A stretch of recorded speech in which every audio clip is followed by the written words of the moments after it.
Alors, peut-on faire l'école à la maison, Philippe Mérieux? Non, je ne le crois pas.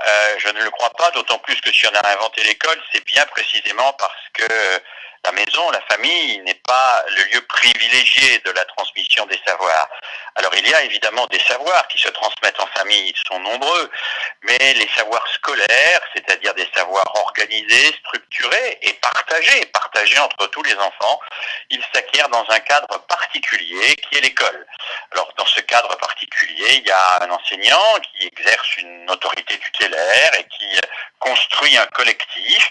Il y a aussi un groupe d'élèves qui sont traités à la fois comme des égaux, ils sont tous destinés à accéder au savoir, et comme des êtres singuliers qui ont besoin d'être aidés, chacun, d'être accompagnés dans leur trajectoire. Alors faire l'école à la maison, eh bien, ce serait se résigner à l'inégalité, à l'aléatoire, parce que à la maison, eh bien, les parents ne sont pas tous à même de faire la même école, de transmettre les mêmes savoirs de la même façon. À côté des inégalités matérielles, il y a bien sûr toutes les inégalités d'ordre sociologique, la plus ou moins grande distance vis-à-vis de l'école. Et puis il y a aussi, on peut le dire, une forme de trop grande affectivité entre les parents et les enfants, qui n'est pas une bonne chose pour la transmission des savoirs, qui requiert qu'on mette un peu cette affectivité à distance. Alors si on ne peut pas faire l'école à la maison, on peut néanmoins assurer ce que le ministre a souhaité, à savoir une continuité pédagogique. Alors continuité pédagogique, pour moi, c'est d'abord garder le contact avec les élèves. Il faut que les élèves, en tout cas pendant les périodes officielles de travail et pas pendant les périodes de vacances, gardent un contact avec l'école, et je pense que c'est de la responsabilité des enseignants de maintenir ce contact quotidien.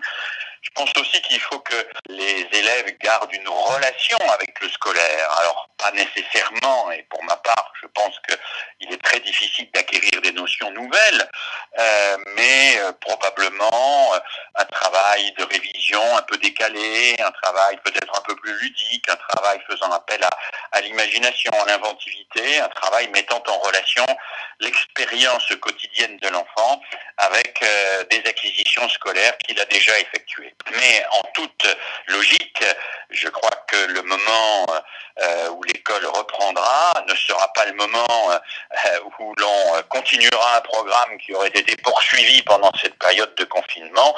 Je crois que les enseignants reprendront la classe au moment où ils ont quitté leurs élèves et qu'ils adapteront leur programme, ils organiseront leur enseignement en fonction de ce qui se sera passé. Alors, justement, quelles leçons tirer de cette expérience de confinement sur la gestion des inégalités à l'école? Beaucoup de leçons. D'abord, qu'il existe, même si ça n'est pas un nombre trop important d'élèves, des élèves qui ne sont pas encore reliés avec le numérique. Il existe des élèves pour lesquels il y a un seul écran dans une maison ou dans un appartement où il y a 5-6 personnes qui voudraient pouvoir travailler avec. Donc ces inégalités-là, qui sont des inégalités matérielles, qui ne relèvent pas directement de l'école, sont quand même des inégalités sur lesquelles il faut, me semble-t-il, réfléchir. Alors il y a des pays, même des pays, je pense à certains pays d'Amérique du Sud, comme l'Uruguay, qui ont pris la décision d'offrir à tous les élèves un petit ordinateur portable. Peut-être faut-il qu'on s'interroge là-dessus.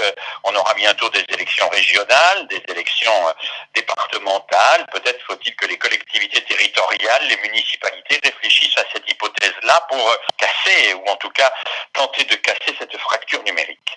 Au-delà de ça, eh bien, ce que nous voyons, c'est que cette école à distance, telle que nous la vivons aujourd'hui, eh bien, perd un certain nombre d'élèves. Il y a un nombre important d'élèves qui ne suivent pas, très important dans les lycées professionnels, moins important dans les lycées d'enseignement général, assez important dans les collèges, assez nettement moins important dans l'école primaire, et ces élèves que l'on perd sont souvent des élèves qui ont une relation avec l'école qui est une relation abîmée et une relation sur laquelle il faudra se pencher plus tard.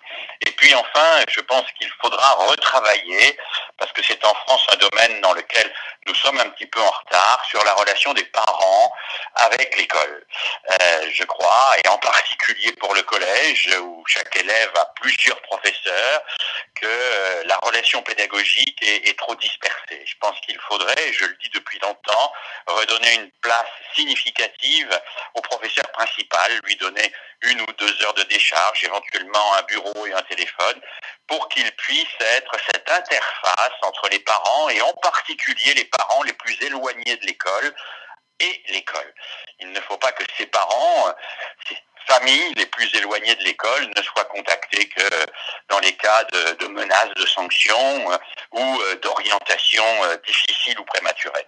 Nous aurons à retravailler sur cela, à retisser du lien, et puis bien sûr, peut-être, mais cela va de soi, à réfléchir sur les enseignements en termes de ce que peut nous apporter le numérique. Bien sûr, le numérique peut nous apporter des choses, il ne peut pas tout nous apporter.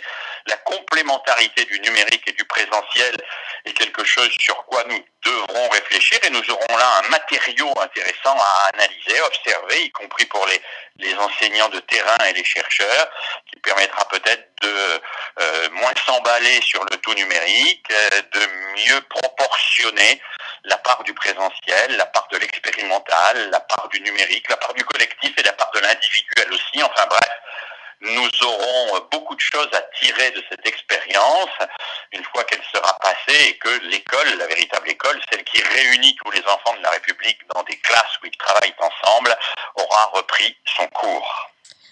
Merci beaucoup, Philippe Mérieux. Merci à vous.